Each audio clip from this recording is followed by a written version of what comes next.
Hello friend, welcome to my YouTube channel Balram creative classes में आपका स्वागत है। आज हम एसएससी जीडी का 5वां प्रैक्टिस सीरीज लाए हैं जो आगामी हर एग्ज़ाम के लिए उपयोगी होगा। ये आगामी जो एसएससी जीडी का प्रैक्टिस क्वेश्चन 4 फरवरी से जो एग्ज़ाम होने वाले हैं उनके लिए यह प्रैक्टिस सीरीज लाया हूँ। और यह PYQ बेस पे सीरीज रहेगी और जीके और जीएस को टारगेट करके इस सीरीज को लेकर आए हैं। यदि आप एसएससी जीडी का तैयारी करते हैं और एसएससी जीडी का एग्ज़ाम देने वाले हैं तो इस सीरीज के माध्यम से अपना स्कोर अच्छा कर सकते हैं। तो प्लीज़ मेरे चैनल पे जुड़िए और एसएससी जीडी का जब तक एग्ज़ाम नहीं होने वाला है, मतलब कि 4 फरवरी से लेकर जब तक कंटिन्यू जो एग्ज़ाम होगी तब तक का यह प्रैक्टिस सीरीज रहेगी। चलिए तो ज़्यादा टाइम नहीं लेते हैं, चलिए आज का पहला प्रश्न करते हैं। पहला जीके से लेते हैं, ठीक है, जनरल नॉलेज से। पहला क्वेश्चन है, भारत के संविधान को कब अपनाया गया था? पहला ऑप्शन देखिए 15 अगस्त 1947, ऑप्शन नंबर बी 26 जनवरी 1950, ऑप्शन नंबर सी देखिए 26 नवंबर 1949 और ऑप्शन नंबर डी 2 अक्टूबर 1950। इसको थोड़ा छोटा कर दे रहे हैं। चलिए तो आप लोग देखिए और बताइए कि भारत के संविधान को कब अपनाया गया था। चलिए बताइए, तो क्या हो जाएगा इसका सही आंसर? ऑप्शन नंबर सी 26 नवंबर 1949, ऑप्शन नंबर सी, ठीक है। एक मिनट, चलिए तो अगला क्वेश्चन पे चलते हैं। भारत का पहला प्रधानमंत्री कौन थे? पहला ऑप्शन देखिए Mahatma Gandhi, option number B Jawaharlal Nehru, option number C Lal Bahadur Shastri और option number D Sardar Vallabh bhai Patel. तो बताइए भारत का पहला प्रधानमंत्री कौन थे? तो क्या हो जाएगा इसका सही answer? Option number B Jawaharlal Nehru. तो क्या हो जाएगा option number B Jawaharlal Nehru, ठीक है। चलिए अगला क्वेश्चन देखिए, अजंता की गुफाएं किस राज्य में स्थित है? चलिए पहला ऑप्शन देखिए Madhya Pradesh, option number B Maharashtra, option number C Rajasthan, option number D Karnataka. चलिए तो बताइए इसका सही आंसर क्या हो जाएगा? तो अजंता के ऊपर कहाँ पे है? तो क्या हो जाएगा ऑप्शन नंबर बी महाराष्ट्र, ठीक है, ऑप्शन नंबर बी महाराष्ट्र में है। चलिए अगला चलते हैं। भारत में सबसे लंबी नदी कौन सी है? पहला ऑप्शन देखें गंगा नदी, ऑप्शन नंबर बी यमुना नदी, ऑप्शन नंबर सी गोदावरी नदी और ऑप्शन नंबर डी नर्मदा नदी। चलिए बताइए तो क्या हो जाएगा भारत की सबसे लंबी नदी? चलिए तो देखते हैं इसका सही आंसर क्या आएगा। ऑप्शन नंबर ए गंगा नदी। चलिए अगला चलते हैं। चंपारण सत्याग्रह किससे संबंधित है?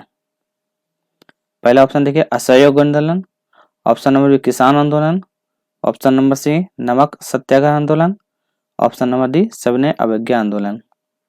चलिए तो बताइए क्या हो जाएगा इसका सही आंसर? तो चंपारण सत्याग्रह किससे संबंधित है? ऑप्शन नंबर बी किसान आंदोलन से संबंधित है, ऑप्शन नंबर बी, ठीक है। चलिए आगे चल रहे हैं। हरित क्रांति के जनक किसे माना जाता है? पहला ऑप्शन देखें MS स्वामीनाथन को, option number APJ Abdul Kalam को, option number C Rajiv Gandhi को, option number D CV Raman को। चलिए बताइए तो हरित क्रांति के जनक किसे माना जाता है? तो option number A MS Swaminathan को, ठीक है। चलिए आगे चलते हैं। भारत के राष्ट्रीय गीत के लेखक कौन हैं? पहला ऑप्शन देखिए Rabindranath Tagore, option number B Bankim Chandra Chattopadhyay, option number C Subhash Chandra Bose और option number D Mahatma Gandhi ji. तो चलिए बताइए भारत के राष्ट्रीय गीत के लेखक कौन है? तो क्या हो जाएगा इसका सही answer? Option number B Bankim Chandra Chattopadhyay ji, option number B. चलिए अगला क्वेश्चन देखिए, सामान्य बजट किस महीने प्रस्तुत किया जाता है? पहला ऑप्शन है जनवरी, ऑप्शन नंबर बी फरवरी, ऑप्शन नंबर सी मार्च और ऑप्शन नंबर डी अप्रैल। तो क्या हो जाएगा इसका सही आंसर? ऑप्शन नंबर बी फरवरी। ठीक है, चलिए अगला चलते हैं। यूएनओ का मुख्यालय कहाँ स्थित है? पहला ऑप्शन है London, option number B New York, option number C Geneva और ऑप्शन नंबर डी पेरिस। चलिए तो इसका क्या हो जाएगा सही answer? Option number B New York. तो चलिए तो इसका सही आंसर हो जाएगा ऑप्शन नंबर बी न्यूयॉर्क। अगला क्वेश्चन चलते हैं, भारत में पहली रेल सेवा कब शुरू हुई थी? पहला ऑप्शन है 1848, option number B 1853, option number D 1865 और ऑप्शन नंबर डी 1872। चलिए बताइए तो क्या हो जाएगा इसका सही आंसर? रेल सेवा की शुरुआत कब की गई थी? तो ऑप्शन नंबर बी 1853 में। चलिए अगला चलते हैं, आप आते हैं जनरल साइंस से। ठीक है, पहला क्वेश्चन देखिए, पानी का रासायनिक सूत्र क्या है? ऑप्शन नंबर देखिए CO2, option number B H2O, option number C NaCl, option number D HCl। चलिए बताइए तो इसका सही आंसर क्या हो जाएगा? तो पानी का रासायनिक सूत्र क्या हो जाएगा? Option number B H2O। चलिए अगला क्वेश्चन चलते हैं, सूर्य के मुख्य घटक क्या है? पहला ऑप्शन है oxygen, option number B hydrogen, option number C nitrogen और option number D carbon dioxide. तो बताइए सूर्य का मुख्य घटक क्या है? तो इसका सही आंसर हो जाएगा ऑप्शन नंबर बी हाइड्रोजन। चलिए अगले चलते हैं, मानव शरीर में सबसे बड़ी हड्डी कौन सी है? पहला ऑप्शन देखिए femur, option number B tibia, option number B humerus और ऑप्शन नंबर डी रेडियस। तो क्या हो जाएगा सही आंसर बताइए? तो इसका सही आंसर क्या हो जाएगा? Option number A femur. ठीक है, चलिए आगे चलते हैं, पौधे अपना भोजन किस प्रकार से बनाते हैं? मतलब कौन सा प्रक्रिया के द्वारा माध्यम से बनाया जाता है? पहला ऑप्शन देखिए श्वसन के द्वारा, ऑप्शन नंबर प्रकाश संश्लेषण के माध्यम से, ऑप्शन नंबर सी पाचन के द्वारा, ऑप्शन नंबर डी अवशोषण के द्वारा। तो पौधे अपना भोजन किस प्रक्रिया से बनाते हैं? तो क्या हो जाएगा इसका सही आंसर बताइए? प्रकाश संश्लेषण, ऑप्शन नंबर बी प्रकाश संश्लेषण के माध्यम से अपना भोजन बनाते हैं। चलिए अगला क्वेश्चन देखिए, DNA की संरचना का मॉडल किसने दिया था? पहला ऑप्शन देखिए न्यूटन और गैलीलियो ने दिया था, ऑप्शन नंबर बी वाटसन और क्रिक ने दिया था, ऑप्शन नंबर ऑस्टिन और बोहर ने दिया था और ऑप्शन नंबर डी हुक और लुवेनो ने दिया था। चलिए बताइए तो किसने DNA का संरचना का मॉडल प्रस्तुत किया था? तो कौन किया था? तो इसका सही आंसर क्या हो जाएगा? ऑप्शन नंबर बी वाटसन और क्रिक ने दिया था। पृथ्वी पर जीवन का मुख्य स्रोत कौन सा है?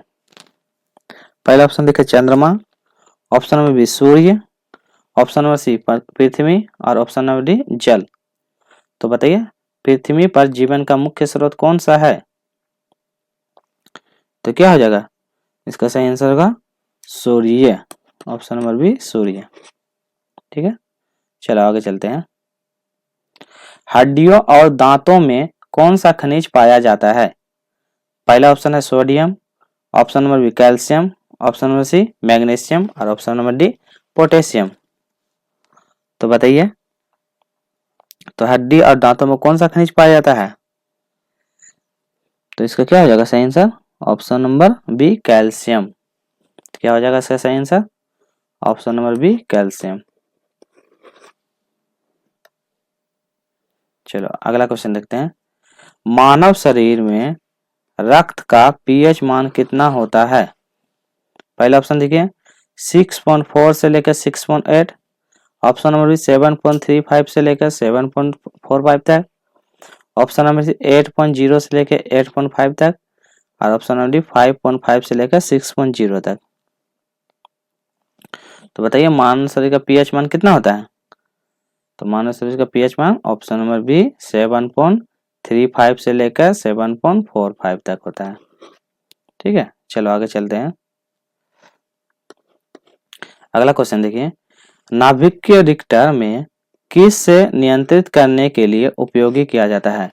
तो नाभिकीय रिक्टर को नियंत्रित करने के लिए किस उपयोगी होता है? पहला ऑप्शन देखिए boron, option number B uranium, option number C sodium, और ऑप्शन नंबर डी ग्रेफाइट। चलिए बताइए, तो क्या हो जाएगा? नाभिकीय रिक्टर में नियंत्रित करने किसका उपयोग किया जाता है? तो क्या हो जाएगा सही answer? Option number A boron का।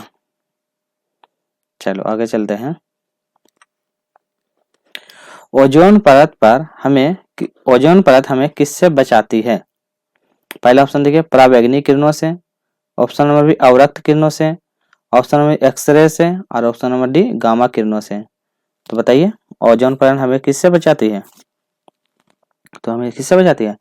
ऑप्शन नंबर ए पराबैंगनी किरणों से बचाती है। ठीक है, चलो आगे चलते हैं। आप इसको यहाँ तक कंप्लीट हो गया, आप इसमें से वन लाइनर करते हैं। ठीक है, तो ये वाला क्वेश्चन है जिसका मैंने पीछे नीचे साइड में एक्सप्लेन किया हूँ। यदि आप अपने से प्रैक्टिस करना चाहते हैं तो इसको इस पीडीएफ को डाउनलोड करके अपने से प्रैक्टिस कर सकते हैं। ठीक है, तो चलो नीचे से इसका एक्सप्लेन से स्टार्ट करते हैं। ये इतना सारा क्वेश्चन है तो अपने से प्रैक्टिस जरूर कीजिएगा। और ये वाला यहाँ से सामान्य जीके का जो क्वेश्चन है उसका यहाँ मैंने आंसर अटैच कर दिया हूँ, तो यहाँ से आप आंसर चेक कर लेते हैं, लीजिएगा अपना। ठीक है, चलो आगे चलते हैं।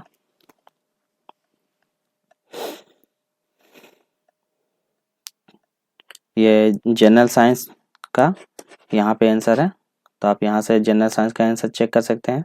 ठीक है, चलो आगे चलते फिर। चलिए आप यहाँ से स्टार्ट करते हैं वन लाइनर सीरीज, जो आगामी आपका 4 फरवरी को जो एग्जाम होने वाला है एसएससी जीडी का, उसके लिए इम्पोर्टेंट क्वेश्चन सब अरेंज किए हैं। तो चलिए इससे करते हैं कि कितना आप सही कर पाते हैं। ठीक है, और यदि आपको वीडियो कैसा लग रहा है, लाइक, शेयर और सब्सक्राइब जरूर कीजिएगा। चलो स्टार्ट करते हैं। भारत का राष्ट्रीय खेल कौन सा है? तो क्या हो जाएगा इसका सही आंसर?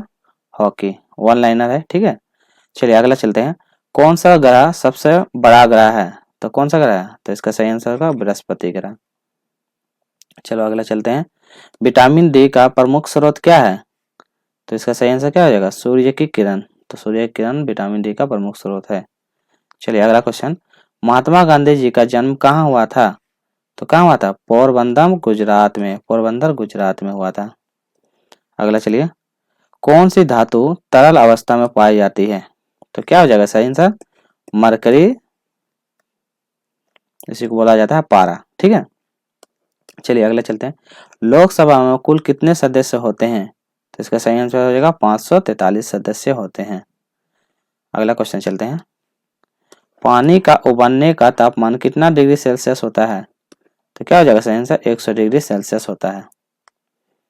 चलो आगे। पंचायती राज्य व्यवस्था का प्रथम राज्य कौन सा था? तो पंचायती राज्य व्यवस्था में प्रथम राज्य कौन सा था? वो था राजस्थान। ठीक है, चलो आगे। राष्ट्रीय पंक्षी कौन सा है? तो भारत का राष्ट्रीय पक्षी कौन सा है? मोर। अगला क्वेश्चन। ताजमहल का निर्माण किसने करवाया था? तो क्या हो जाएगा सही आंसर? शाहजहां ने करवाया था। तो भारत का पहला उपग्रह कौन सा है? तो पहला उपग्रह कौन सा है? आर्यभट्ट है। ठीक है, चलो आगे चलते हैं। किस गैस को लाफिंग गैस के नाम से जाना जाता है? तो कौन सा गैस है? Nitrous oxide gas. इसको बोला जाता है N2O। इसको बोला जाता है N2O नाइट्रस ऑक्साइड गैस। ठीक है, चलो आगे चलते हैं। कौन सी नदी गंगा नदी की सहायक नदी नहीं है? तो कौन सी नदी नहीं है? गोदावरी नदी गंगा नदी की सहायक नदी नहीं है। ठीक है, चलो आगे चलते हैं। वर्तमान में भारतीय रुपया का गवर्नर कौन है? तो कौन है? शक्तिकांत दास। ठीक है, तो आरबीआई का गवर्नर कौन है? शक्तिकांत दास। ठीक है, चलो अगला चलते हैं। गांधी जी ने किस पुस्तक को अपना गीता कहा है? तो क्या कहा? गीता रहस्य को। और यह बाल गंगाधर तिलक की पुस्तक है जिसमें से गांधी जी ने गीता कहा है। चलिए अगला क्वेश्चन देखिए। चंद्रगुप्त मौर्य के गुरु कौन था? तो चंद्रगुप्त मौर्य का गुरु कौन था? चाणक्य थे। ठीक है, फिर अगला चलते हैं। भारत का सबसे बड़ा बंदरगाह कौन सा है? तो कौन सा बंदरगाह है? जवाहरलाल नेहरू पोर्ट नवी मुंबई में स्थित है। भारत का सबसे बड़ा बंदरगाह है। चलो अगला क्वेश्चन चलते हैं। चावल का वैज्ञानिक नाम क्या है? तो क्या है चावल का वैज्ञानिक नाम? ओराइजा सेविटा। क्या नाम है? ओराइजा सेविटा। वैज्ञानिक नाम से एग्जाम में आएगा ही, तो आप लोग प्रैक्टिस करके जरूर जाइएगा। चलो अगला चलते हैं। लाल रक्त कणिकाएं का जीवन काल कितना होता है? तो आरबीसी का जीवन काल कितना होता है? 120 दिन का होता है। कितना? 120 दिन का। चलो अगला क्वेश्चन चलते हैं। सूर्य की किरणें को पृथ्वी तक पहुंचने में कितना समय लगता है? तो कितना समय लगता है? 8 मिनट 20 सेकेंड का समय लगता है। चलो अगला क्वेश्चन देखते हैं। पोलियो किससे संबंधित रोग है? तो पोलियो किससे फैलता है? ये वायरस से फैलता है। तो किससे फैलता है? वायरस से फैलता है। चलो अगला चलते हैं। किस राजा ने विक्रम संवत की शुरुआत की थी? तो विक्रम संवत की शुरुआत करने वाला राजा कौन था? राजा विक्रमादित्य ने। कौन था? राजा विक्रमादित्य। हिमालय की सबसे ऊंची चोटी का नाम कौन सा है? हिमालय की सबसे ऊंची चोटी माउंट एवरेस्ट। अगला क्वेश्चन कहते हैं। भारत छोड़ो आंदोलन कब शुरू हुआ था? तो कब शुरू हुआ था? 8 अगस्त 1942 को। कब शुरू हुआ था? 8 अगस्त 1942 को। किस मांसपेशी को दिल की मांसपेशी कहा जाता है? तो दिल की मांसपेशी किसे कहा जाता है? कार्डियक मांसपेशी को दिल की मांसपेशी कहा जाता है। अगला चलते हैं। किस ग्रह को लाल ग्रह कहा जाता है? तो कौन सा ग्रह को? मंगल ग्रह को लाल ग्रह कहा जाता है। चलिए नेक्स्ट क्वेश्चन चलते हैं। आप लोगों को वीडियो कैसा लग रहा है प्लीज लाइक शेयर कमेंट जरूर कीजिएगा। अगला क्वेश्चन। डायनासोर किस युग में पाए गए थे? तो कौन सा युग में पाए गए थे? मोसोजोइक युग में पाए गए थे। तो कौन सा युग में पाए गए थे? मोसोजोइक युग में पाए गए थे। अगला क्वेश्चन चलते हैं। कौन सा पदार्थ बिजली का कुचालक होता है? यहाँ क्या बचा? कुचालक। कुचालक रबड़। ठीक है, तो रबड़ के द्वारा बिजली प्रवाहित नहीं होती है। ठीक ना। चलो अगला चलते हैं। रक्तदान के लिए कौन सा रक्त समूह सर्वाधिक दाता है? तो रक्तदान में सर्वाधिक देने वाला कौन सा? O negative. कौन सा? ओ नेगेटिव रक्त समूह सर्वाधिक दाता है। ठीक है, अगला चलते हैं। किस भारतीय महिला ने पहली बार ओलंपिक में स्वर्ण पदक जीती थी? तो कौन सी भारतीय महिला जो पहली बार ओलंपिक में स्वर्ण पदक जीती थी? तो क्या बोला? अभी तक किसी भारतीय ने नहीं जीता है। ठीक ना। चलो आगे चलते हैं। ओलंपिक में व्यक्तिगत स्वर्ण पदक नहीं जीता गया है। चलो हो गया। तो आप लोगों को वीडियो कैसा लगा है प्लीज लाइक शेयर और सब्सक्राइब। लाइक शेयर सब्सक्राइब जरूर कीजिएगा और एक अच्छा सा कमेंट कीजिएगा। तो आप नेक्स्ट फिर मिलते हैं प्रैक्टिस सेट 6 में। ठीक है, प्रैक्टिस सेट 6 में मिलते हैं। आज का ये 5वां प्रैक्टिस सेट कंप्लीट हो गया है। तो फिर नेक्स्ट मिलते हैं प्रैक्टिस सेट 6 में। चलिए टेक केयर, बाय बाय, अपना ध्यान रखिएगा। ठीक है, बाय।